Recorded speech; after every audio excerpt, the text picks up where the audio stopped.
Hello, welcome to Dungeon Dwellers Podcast. I'm your host, Justin. Today we're reviewing Mobile Suit Gundam Char's Counterattack, which came out late 80s, if I remember correctly. And it's directed by Yoshiyuki Tomino, one of the main creators of Gundam, who directed pretty much all the previous series. A lot of movement up there. Sorry. Yeah. So this was released by, I think it was Right Stuff. Can't remember how much I paid for this Blu-ray. But, seeing how I watched this movie like 3 times already, I gotta say it was worth it. So I decided to rewatch this movie because, I recently watched the Hathaway Gundam movie, which was released on Netflix, but there was a lot of things, like, that movie's obviously a sequel to this movie, right? Which is the final chapter in the 1-Year War, pretty much, where you have the epic conclusion of the feud between Amuro Ray, this character, and Char Aznavour, aka Castle Daikun. Is it Castle Daikun or Castle Zeon? I can't remember.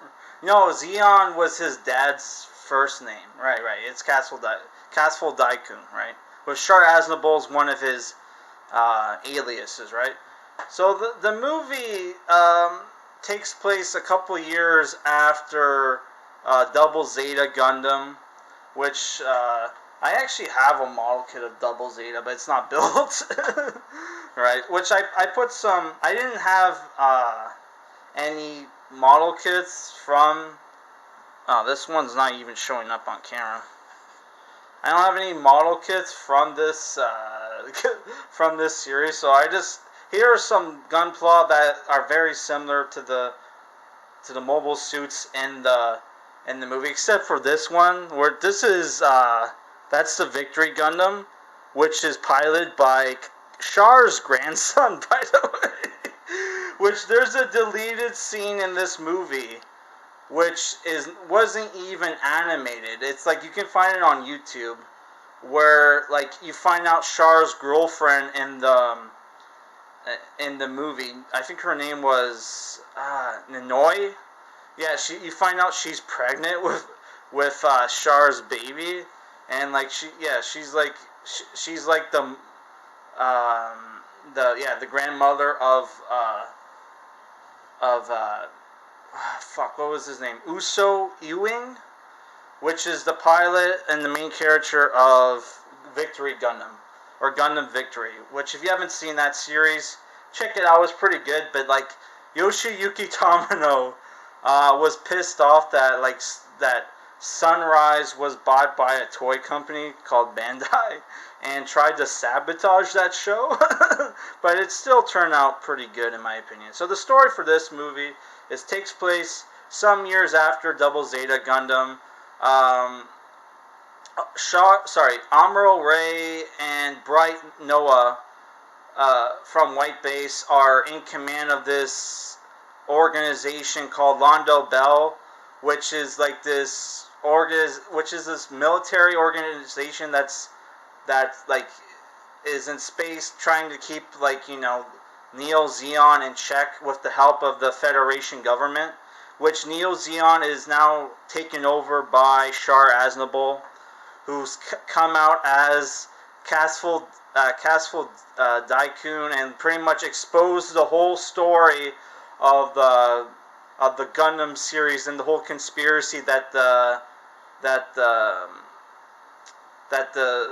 dictators of the original Zeon assassinated and killed his father, and he took up an identity to get revenge on them, right? Which if you're not a fan of like 70s animation, but you want to learn the story about the original Gundam series, I recommend reading this manga series, which was written and drawn by the original character designer from the series, Yoshikazu Yasuhiko, There's 13 volumes of this series, and it's pretty cool, man. And the way he also updates the design of the old mo- uh, mobile suits, and they look great, man. He puts a lot of detail and everything. It's fantastic. And there's also, it's not a kids show, so obviously they they made they put more blood, and there's some swearing, and there's more adult themes in this series, right? So the story, sorry I keep interrupting myself. But the story is basically Char, as the leader of Neo Zeon, wants to basically calmly drop Earth into basically nuclear winter to create a second ice age, because the people on Earth are subjugating the colonies, right? And obviously, Neo Zeon is a colony in space, right?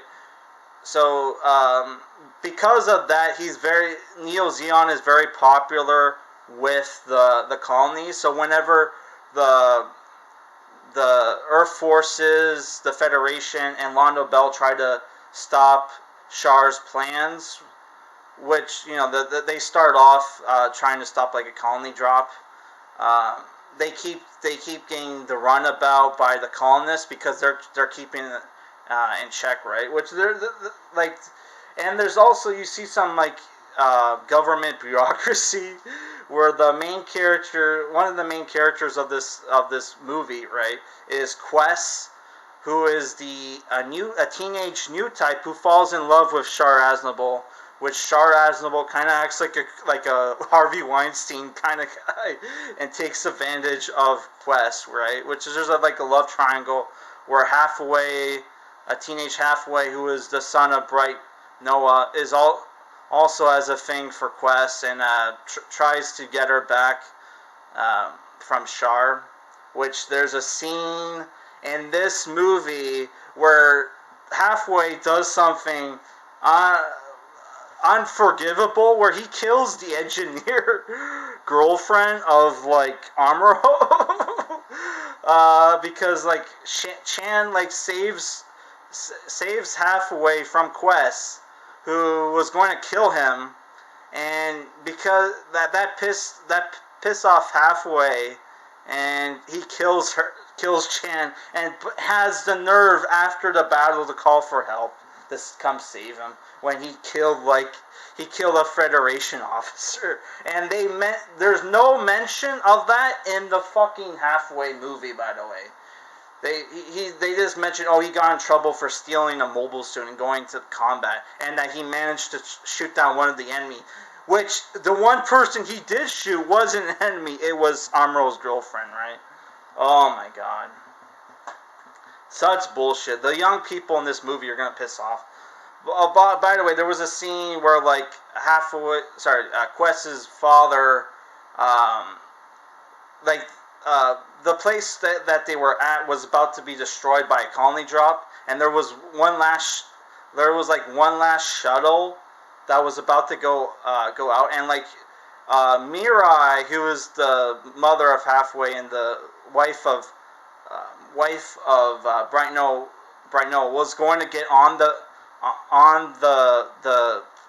the shuttle to get out of there, but like Quest's dad pulls some strings and makes it so like that takes like her spot, because like his wife, who's like Quest's stepmother, didn't want to get on the same plane as Quest, so he takes like Mirai's seat, and like they had like 3 tickets because they have a daughter as well. So she makes it like she has this choice where, okay, she can only say only one of them, like her or her 2 kids, only one of them can go. So she chooses Bright Noah, not Bright Noah, Halfway. So Halfway gets on the shuttle with Quest and Quest's dad, where they meet up, and they get saved by Londo Bell's like ship that Bright Noah commands, which I forget. It's like, I think it was called the Rock Kulun. I forget. I watched this movie yesterday,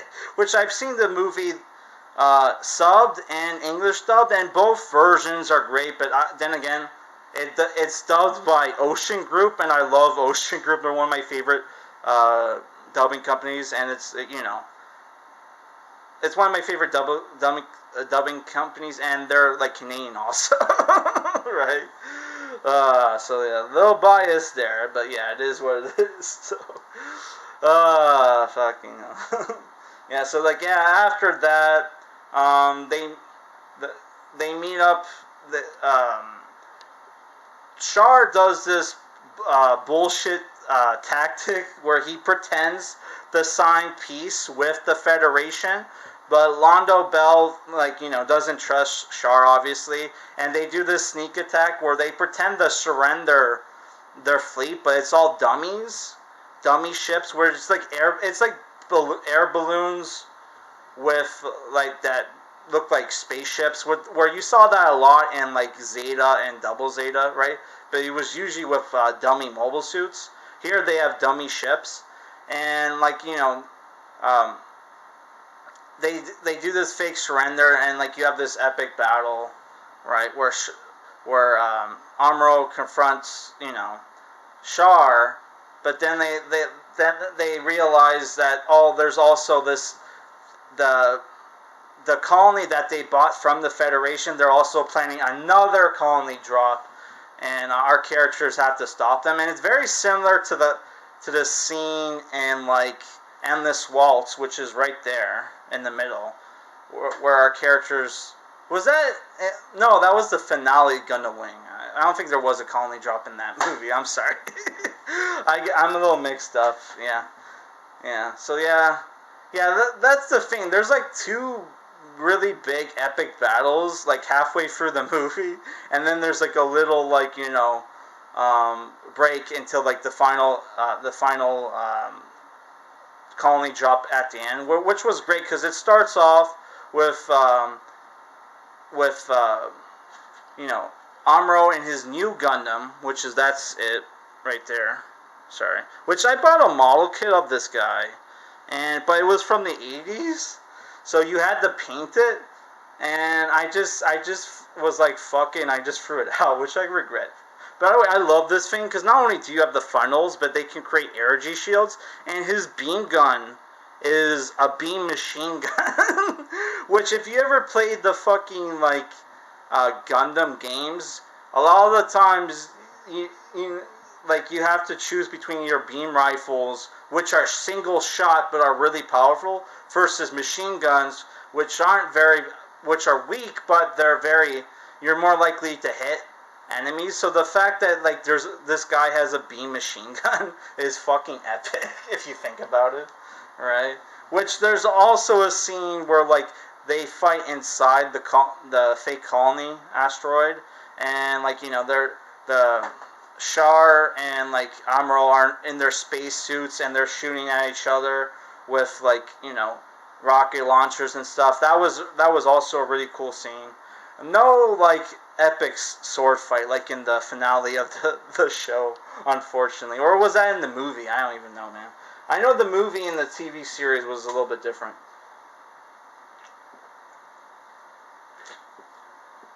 Yeah. The movie, though, the finale of the movie gets a little bullshit, because Amuro pretty much defeats Char, really easy, even though Char is kind of an idiot in the film, because if you ever seen Zeta Gundam, you know that Char's piloting skills and his new type abilities are very weak compared to Amuro and other emerging new types. But he had the brilliant idea to create a mobile suit, the Sazabi, which that's the Miss Sazabi there. The real Sazabi is red with thick legs, and it has funnels, which are piloted by Saikamu, which is this psychic interface that new types can use. Also, you also see non-new types use the Saikamu as well, right? And he got the brilliant idea. He wanted to fight Amuro one-on-one on fair terms, So the new Gundam, right, is basically also made using the same technology, but the new Gundam is obviously more powerful than the Sazabi, which the Sazabi is like right there. That red mobile suit.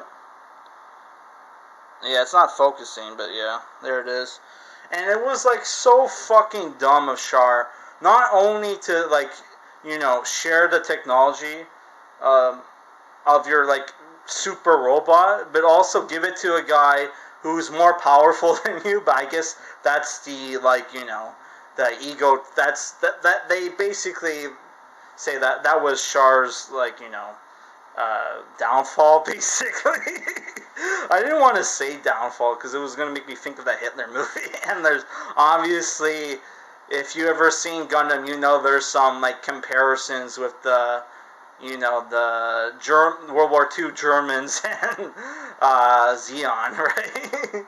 Which a lot of like Romans getting thrown in this movie, right?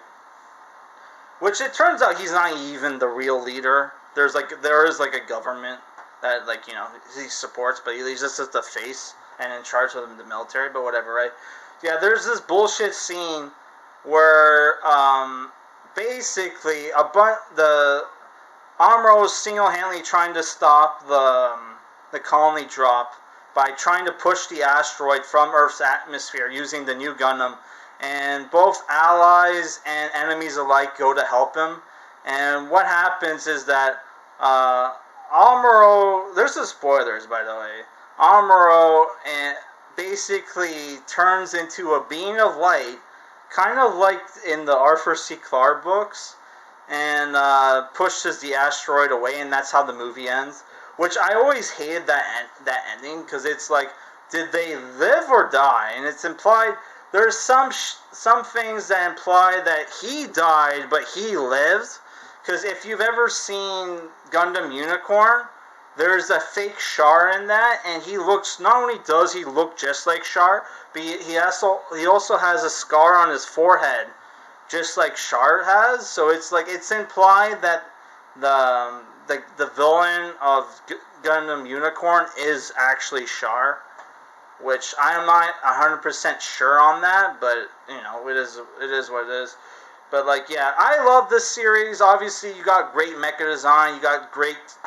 I love this movie. You got great mecha design. You got great animation.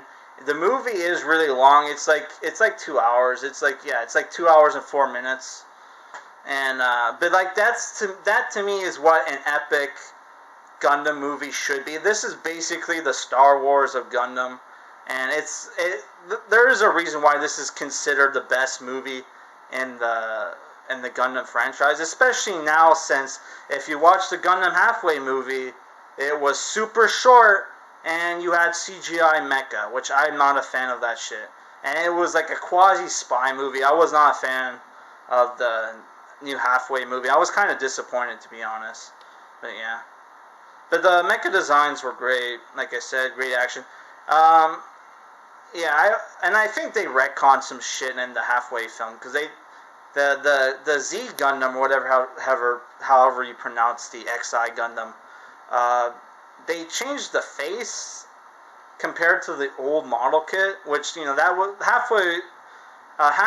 the Gundam Halfway movie was based off a book called Halfway's Flash, and they made a model kit of that, and that old model kit looks fucking great.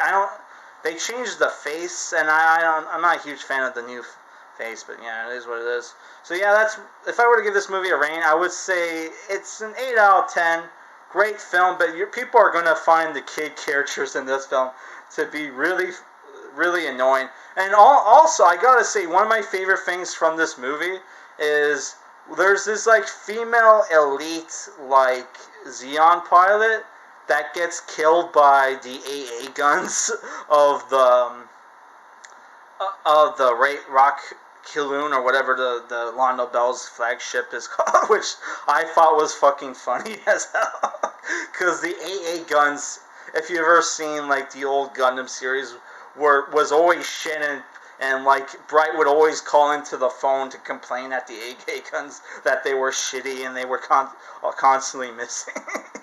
Yeah, so I love this film, and if you don't mind the bad kid characters, this is a great film. But yeah, this movie is gonna, those kid characters, man, they're gonna make you facepalm. But overall, I love this film, and 8 out of 10. It's the one Gundam movie every fan should watch, but you might be lost if you never watched like the original Mobile Suit Gundam or Zeta Gundam. But yeah, like I think you don't really need to watch Zeta Gundam, but they do reference it because obviously Char was on the same side of Amuro and Zeta Gundam. They were all part of the AUG, right? Which was against the corrupt like Titans, which was an elite unit of the Federation. For some reason, they had their own fleet that was bigger than the Federation's fleet, even though they're supposed to be elites. That doesn't make sense. You can't be the elite forces of an army, but have like a bigger force than the regular army. That makes no sense. Whatever. Yeah, so that's the end of this movie review. Peace.